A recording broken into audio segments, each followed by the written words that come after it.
Di dalam sebuah bisnis, pasti tidak jauh-jauh dari yang namanya karyawan.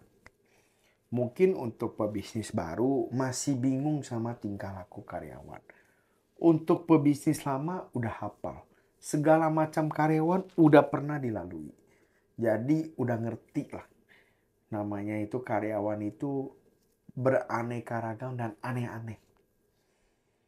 Ada karyawan yang kerjanya bagus, kasbonnya nonstop.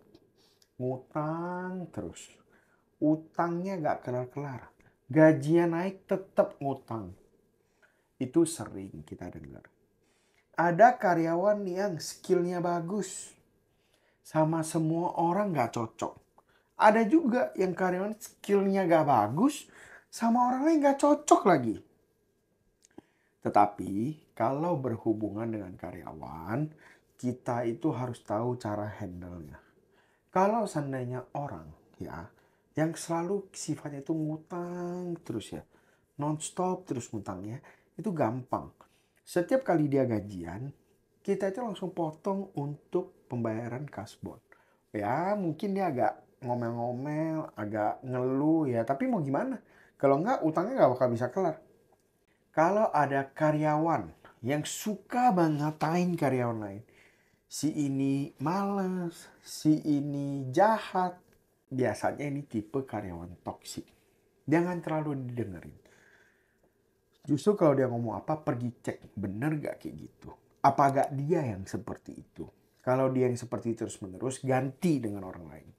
Karena jujur, biasa karyawan toksik ini gak ada obatnya. Obatnya cuma satu, diganti.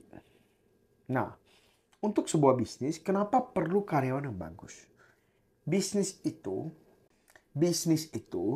kalau lagi bagus, lagi omsetnya naik terus, karyawan jelek juga bisnisnya tetap bagus. Nanti pada saat bisnisnya ada saingan baru masuk, ataupun ada persaingan, ataupun omsetnya mulai menurun, baru kelihatan. Ternyata ini bisnis susah banget diselamatkan karena karyawannya juga kacau balau. Jadi ingat, jangan tunggu sampai bisnis kita sudah terkendala baru kita perbaiki karyawannya. Kalau kita lihat karyawan kita berantakan, mulai hire lagi yang baru, mulai lakukan pembinaan-pembinaan terhadap yang lama. Jadi kita tahu, jangan sampai nanti ketika ada gejolak dalam bisnis, baru mulai kita sadar, oh ternyata karyawan kita bermasalah selama ini. Nah, biasanya bisnis itu semakin ramping semakin bagus. Kalau seandainya bisnis kita itu ramping, kita mau belok kiri, belok kanan lebih gampang.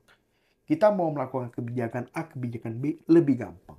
Kalau bisnis kita itu biayanya kecil, tentu bisnis itu akan bisa survive lebih lama. Kalau seandainya marketnya lagi kurang bagus, bisnisnya pun akan lebih gampang untuk survive. Gitu. Jadi jangan biasakan apa-apa bisnis itu langsung bikin gede, langsung hire orang yang banyak. Jangan.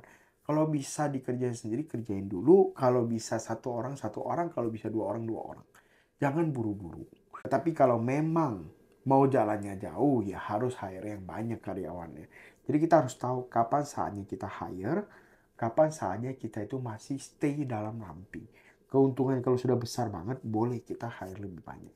Jadi ingat, karyawan merupakan komponen penting. Pada saat bisnis lagi bagus, semua karyawan juga kelihatannya gak apa-apa.